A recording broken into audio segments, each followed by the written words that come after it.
Welcome to our in-depth discussion. We're constantly hearing terms like dopamine and neuroplasticity, right?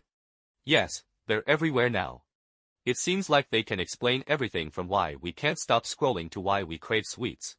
But have you ever wondered if these scientific terms have anything to do with an ancient concept our ancestors called deep-rooted habitual patterns? Or if there's a deeper connection between them? That connection is indeed fascinating. Today, we're going to explore some interesting materials that link modern brain science with traditional wisdom and apply this connection to our views on food, especially sugar. That's a great angle. Our goal is to help you understand the underlying forces that drive our behavior and to learn how to wisely discuss these possibly mind-bending concepts with others. Yes, communication is key. The material we're drawing from is an illuminating dialogue that cleverly connects new concepts like dopamine and neuroplasticity with traditional ideas of habits and the process of forming habits through repeated exposure. So, let's dive in. Modern science as a translator for ancient wisdom. The dialogue starts by addressing the fact that many people love to use dopamine and neuroplasticity to explain behavior. It asks if these terms are just a modern way of talking about our deep-rooted habits and the process of forming them. The materials suggest we shouldn't dismiss these modern terms but see them as a translator. Our brains aren't fixed, they can be shaped by our experiences. This is the very essence of the habit-forming process of forming habits through constant exposure and learning. I love that metaphor of a translator. It makes ancient wisdom feel less mysterious. The materials then give an example. Why does one person love durian while another can't stand it? Modern science would say it's because their brains have different dopamine responses. So, what determines that difference? Research points to three key factors that align perfectly with the traditional understanding of how habits are formed: innate factors, genetics, acquired shaping, neuroplasticity, and the habit-forming process, and social environment. These three forces work together to shape your reaction to food, determining whether you like, hate, or crave it. The habitual self and signal misinterpretation. I get it now.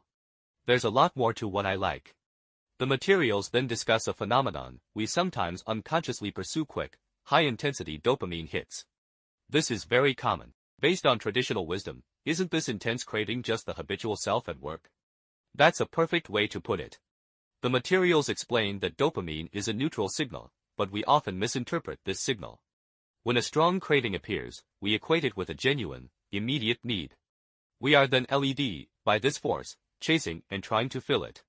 The dialogue calls this a disordered definition combined with signal misinterpretation, where we mistake a false need for a real one. This idea of misinterpreting signals is powerful. It breaks down many of our uncontrollable impulses. So, how can we break free from being controlled by them? The key is to change how we interpret them. When a strong impulse arises, can you pause instead of immediately acting on it? Can you clearly see it as a signal and not a real need? The material emphasizes that when you can recognize it as just a repeating program from the past, you begin to free yourself from its control. This approach of seeing, not identifying with, the signal provides a practical starting point. The vicious cycle of sugar and diseases of affluence. Now that we understand this framework, let's see how the materials apply it to diet, specifically sugar. They mention a term called diseases of affluence, which refers to health problems common in societies with improved living conditions, like high cholesterol, obesity, and high blood pressure. Their common root is often diet, particularly the long-term overconsumption of certain ingredients. The material focuses on sugar, highlighting a fact many people may not realize: most refined carbohydrates like white rice, flour, and noodles are converted into glucose, a form of sugar.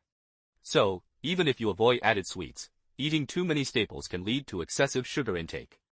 The materials even call sugar a type of poison, where the dose determines the severity. That's a severe term, a poison? He says this not to scare people, but to warn us that we need to re-examine our intake of staple foods, not just added sugars.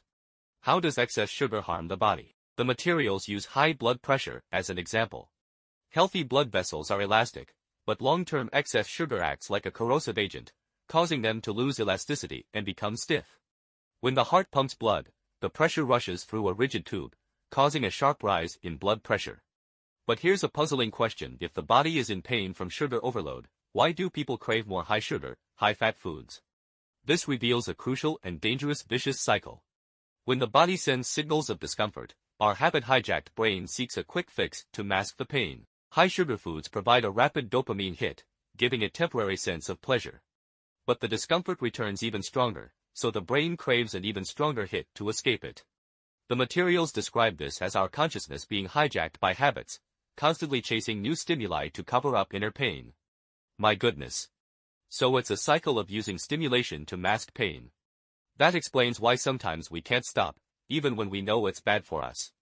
A path to freedom. The conversation concludes by saying that both ancient Eastern wisdom and modern brain science point to the same path, one toward greater awareness, freedom, and self-mastery.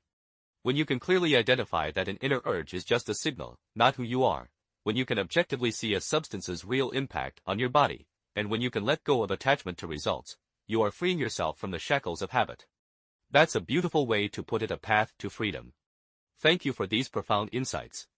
To wrap up, I'd like to leave you with a simple, practical exercise. Since we've discussed how seeing an impulse as a signal is key to breaking unconscious habits, try this: pay attention to one small, recurring impulse in your daily life, like reaching for a snack or your phone. This week, simply observe it when it arises. Don't act on it or judge it. Just watch it quietly, without judgment. See if this simple act of observation gives you any new insights.